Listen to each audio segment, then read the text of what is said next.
નો ડાયરો મજામાં ને. તો આજ તો આપણે વાડિયા પૂગી ગયા છે અને ધાણાના ખેતરમાંથી બાયણા કાઢી મૂકવાના છે. અરે કહેના ક્યાં ચાહતે હો? તમને એક સરસ મજાનું વસ્તુ દેખાડું છું. જો આ શું છે તમને કઈ ખબર પડે તો કોમેન્ટમાં કરી દેજો. ભાઈઓ નજીકથી લઈ લઉં, જોઈ લ્યો આ શું છે કહી દીજો. કઈ ખબર પડે તો અજાડું છે. ये सब क्या देखना पड़ रहा है? अच्छा है मैं अंधा हूँ. એનું જાડવું છે. શું છે એ કહી દીજો. ફાલ આવી ગયો છે આપણે તો ખૂબ જ સારા સમાચાર. 2 વર્ષમાં ફાલ આવી ગયો છે આમાં. અને આપણે ધાણામાંથી કાઢવાના છે, કાઢી મૂકવાના છે. હાલો આજ તો એવું કામકાજ કરવાનું છે. ટ્રેક્ટર લેવાનું છે અને ધાણા ભરી ધારમાં કાઢી મૂકવાના. ધાણાના ખેતરમાંથી એને બેદખલ કરી દેવાના છે. એને કઈ ગામ બહાર કાઢવાના છે. ગામમાં જાય કેટલા બધા પાંદડા તો કેટલા ઢગલા પાંદડા થઈ ગયા. 500 ઋતુ આવી અને પીપળના નગરા ઢગલા આવી રીતે વારવું પડે છે અમારે. પાંદડા આ બધા લોકો બધા શું કરે આ પીપળના પાંદડા બહુ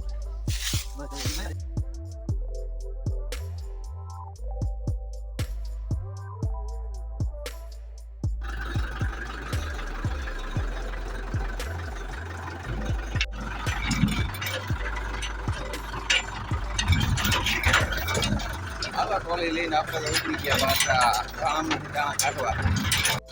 ટ્રેક્ટર હાલે છે ડગુ ડગુ ડગુ ડગુ ડગુ ડગુ. પેલો ફેરો જવા દેવાનો છે. આપણે ભરીને કમ્પ્લીટ કરી ધાણાની બહાર કાઢી દેવાનું. આ જાહેરને એકલું ન લાગે ને એટલે આ બધીને અહીંયા ખર્ચી દેવાનું. તો આપણે આ ડાયર નડે છે એ કાપવા માંડી.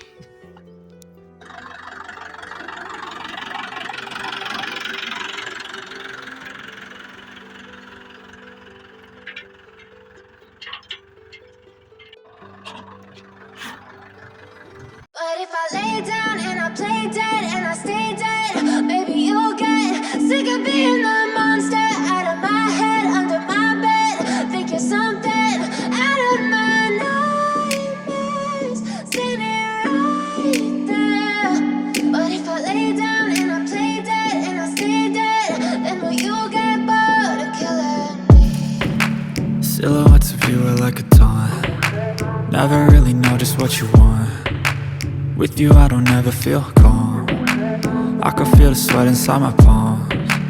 Play with me like cats and a string. You don't understand the pain it brings. You don't ever wanna give me wings. You don't ever wanna set me free. You know I'm addicted to you, and it's twisted you've been gifted with the evil voodoo. Got me coming back from ચાલો બહારીઓનું કામ પતાવીને હવે જવાના છે આપણે Junagadh મહાશિવરાત્રીમાં mini Kumbh મેળામાં. તો હાલો ઉપડી જાય. તો ચાલો આપણે તો ઘરે પગી જઈએ ને હવે છે ને જલ્દી તૈયાર થઈને આપણે જવાનું જ છે ચાલો કુંભ મેળામાં. ચાલો આપણે ફટાફટ તૈયાર થઈ ગયા અને કમ્પ્લીટ થઈ ગયા. વિઠુ કાકા આવે એટલી જ વાર છે પછી ઉપડી જાય આપણે જુનાગઢ કુંભ મેળામાં.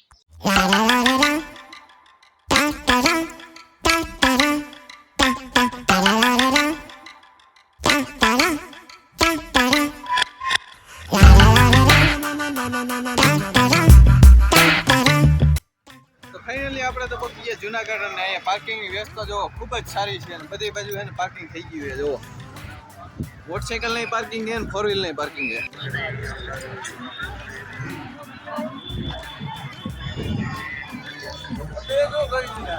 આપણે આગળ હેલા જઈએ પબ્લિક કેવડું છે. કાલે એને લાટ માણસો આવે આજ કરતા કાલે વધારે છે. અહીંયા રોપવેનું મેં બતાવું તમને.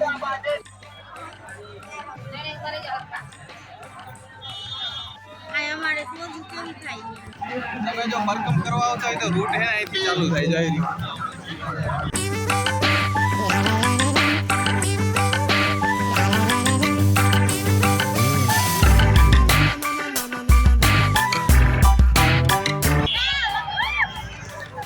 અંશત્ર તો કેટલાય છે. તમારે ઉપાધિ ને અહીંયા ગમે ત્યારે આવો ચાલુ જ હોય અંશત્ર.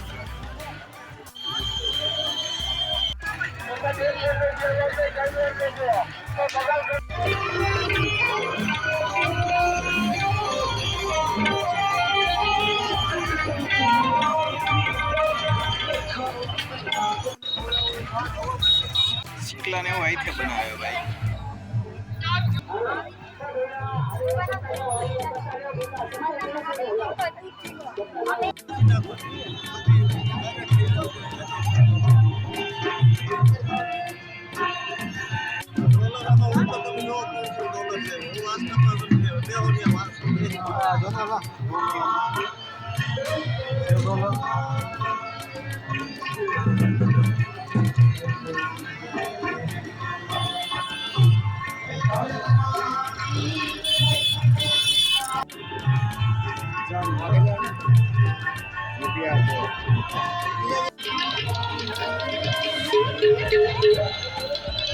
સાહેબ તો ઘોડામાં ચડી ગયા. આપણે તો એને અહીંયા પ્રસાદી લેવાનો વિચાર કર્યો છે. થોડીક વાર ખમી પ્રસાદી લેવા જાય.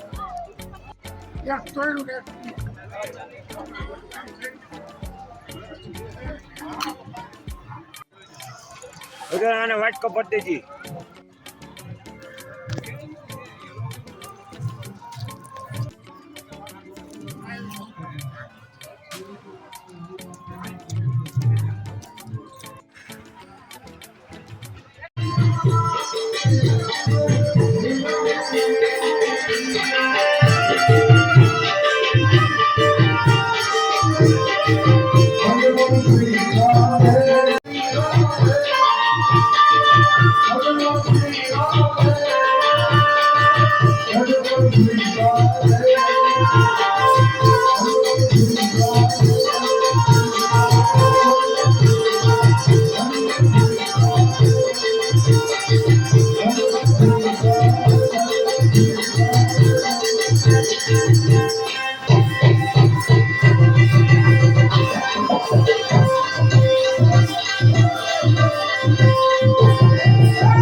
પગથિયા ચડવા માંડી જઈએ હવે ગિરનાર તરફ.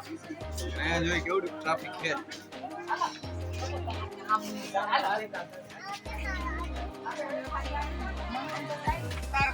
રહી જાઓ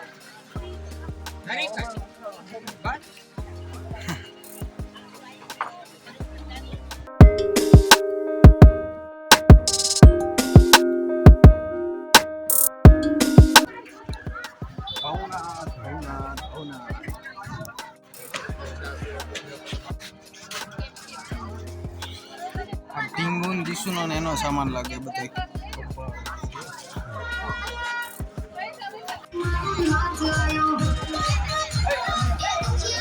સ્ટુડન્ટ ખટોલામાં કોઈને જવું હોય તો અહીંથી 400 રૂપિયા.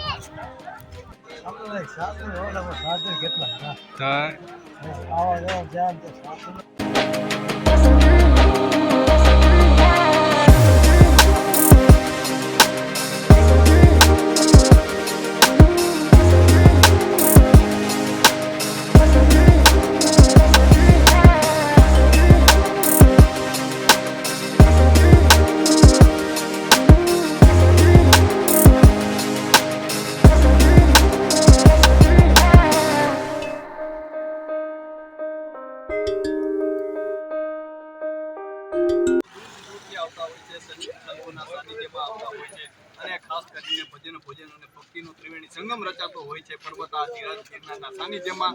આ મેળાનો જે મહાત્મ્ય છે તે રહેલું છે, વર્ષોથી રહેલું છે, સદીઓથી રહેલું છે અને મુંગીકુંડમાં સંતો જ્યારે સ્નાન કરતા હોય છે તે દ્રશ્ય છે તે અનેક લોકો માટે કહી શકાય કે જીવનનું યાદગાર દ્રશ્ય બની જતું હોય છે. ત્યારે આપણી સાથે ભક્તિનંદજી બાપુ જોડાઈ ચૂક્યા છે. આવો તેમની સાથે વાત કરીએ.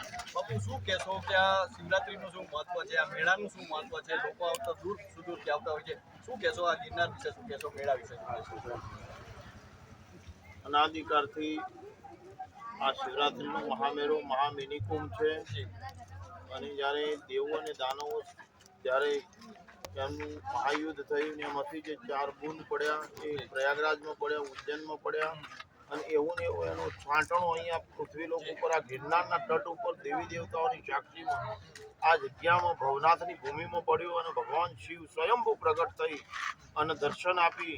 ભગવાન દત્તાત્રેયની જગ્યા છે અને ભગવાન દત્તાત્રેયની જગ્યામાં ઘરે અત્રિ ઋષિના દીકરા છે એ અહીંયા દર્શન આપી છે. મુરગીકુંડમાં શિવરાત્રિના દિવસે દરેક દેવી દેવતાઓ આ ભગવાન સાધુઓની રવેઠીમાં આવી છે, સંતોની રવેઠીમાં આવી અને મુરગીકુંડમાં સ્નાન કરી અને જગતનું કલ્યાણ કરવા માટે આ ભવનાથ શિવરાત્રિનો મેળો છે. અને આ શિવરાત્રિના મેળાની અંદર દેશ વિદેશ અને ગુજરાતથી મોડી અનેક રાજ્યોમાંથી પબ્લિક આવે છે, ભક્તો આવી છે, ભગત આવી છે, જગત આવે છે. એના દર્શનાર્થી આ સાધુ સંતો અમારા ધૂણા નાખીને બેઠા છે. ધૂણાના આશીર્વાદ લી છે, ભગવાનના દર્શન કરી છે. અને આ મેળો ભોજન, ભજન અને દર્શનનો ત્રિવેણી સંગમ છે. આ ત્રિવેણી સંગમની અંદર જે કોઈ ભગત સ્નાન કરશે એનું કલ્યાણ થશે.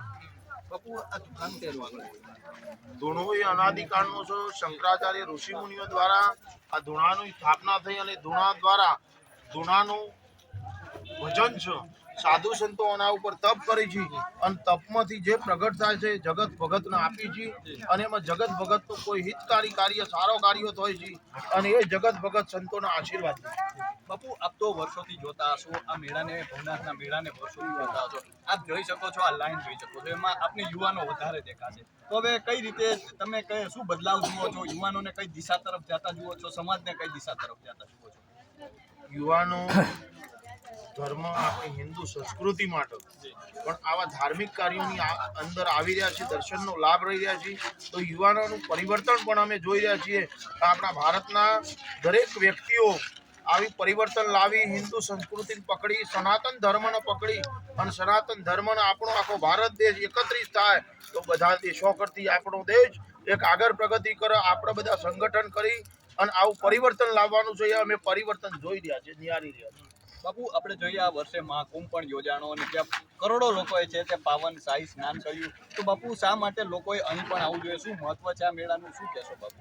આ મેળાની અંદર જેવું સ્નાહિતના પ્રયાગરાજમાં અમે પણ 2 મહિના ત્યાં રોકાણ્યા, અમે પણ ગંગાનું સ્નાન કર્યું. અને એવું ને એવું આ બીજું સ્નાન છે મુરગીકુંડનું, કે એની અંદર સાધુ સંતો સ્નાન કરી છે. ખાલી એમાં પબ્લિક જગત ભગત સ્નાન નથી કરતું, પણ જ્યારે સાધુ સંતો સ્નાન કરીને એની અંજલિ પબ્લિક ઉપર મૂકી છે એટલે પબ્લિકને એનું પણ સ્નાનનો એનો લાભ મળે છે. એ છાંટણાથી, એ અંજલિથી અમને લાભ મળે છે અને એમના જીવનની અંદર કોઈ કાર્યો સારા થાય. બાપુ, આ વર્ષે મહાકુંભ પણ યોજાણો અને અત્યારે ભવનાથ મેળો પણ યોજાઈ રહ્યો છે. મહાકુંભ વિશે શું કહેશો બાપુ? મહાકુંભ એ 144 વર્ષે આવ્યો અને 144 વર્ષે આ મહાકુંભ આવ્યો. એ કોઈ લોકોએ જોયો તો કોઈ લોકોએ નથી પણ જોયો, પણ એ જોવાનો લાભ દરેક વ્યક્તિઓને, ભારતના દરેક વ્યક્તિઓને મળ્યો છે. આ વખત અમે પણ આ મહાકુંભને નિહાળ્યો છે. મહાકુંભની અંદર દેવી દેવતાઓનો દર્શન કર્યો છે, ત્રિવેણી સંગમનો દર્શન કર્યો છે અને તે અનુષ્ઠાનો કરી, અમારું તપ કરી, આ કાર્ય સફળ કરી અને પાછા અમે શિવરાત્રિના ભવનાથના મેળામાં આવી અને આ તપ કરી અને આ જગતનું કલ્યાણ કરવા માટે અમે અહીં બેઠા છીએ. તો આપ જોઈ રહ્યા છો, જગત કલ્યાણ આ છે, ધૂળીઓ છે તે સતત ઘટતી રહી છે અને અનેક લોકો છે દૂર સુધી આ લીંબુ શરબત પીતા છે. લીંબુ શરબત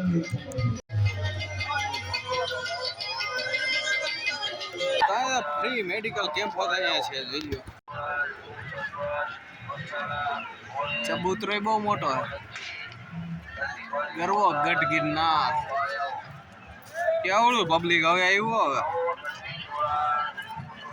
જેમ જેમ સાંજ થતી જાય ને પબ્લિક એને ડબલ થતું જવાનું. રાતે તો ફૂલ છે. આ આપને બહુ ગયું. વનસ્પતિમાંથી રામદાસ ગોંડલિયાનો ઉતારો હોય. એટલે આમાં કેરી આવી ગઈ ખાવી હોય તમારે જો આ ડૂમ મોટું છે એ રામદાસ ગોંડલિયાનું છે સાંજે પ્રોગ્રામ હશે પણ આપણે રોકાવાના નથી તો અહીંયા છે લક્ષ્મણ બારોટ લક્ષ્મણ બાપુનો ઉતારો હોય જ અહીંયા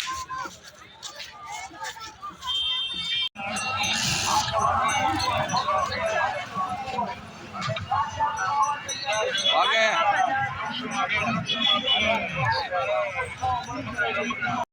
વરરાજાની તલવાર લઈ લીધી છે તમારે જો મેળામાં આવવું હોય ભવનાથ તો અહીંયા બસો હોત અહીંયા ઠેઠોથી આવી જાય જો એસટી બસ હા આપણે તો મોટરસાઇકલ લઈને આવ્યા મોટરસાઇકલ ગોતી પછી ભાગી તલવાર લીધી એક અને એક માળા લીધી છે 20 કાંઈ ને આપણે તો કાંઈ લીધું નથી આપણે આ મોટરસાઇકલના છે અહીંયા થાંભલાના છે જ મોટરસાઇકલ રાખ્યું જો આપણા એક મોટરસાઇકલમાં જ છાંયો આવે જોઈ લ્યો કેમ બાકી આપણું કામકાજ કેવું બાકી क्या बात है सर, क्या बात है सर, क्या बात, ये बात है.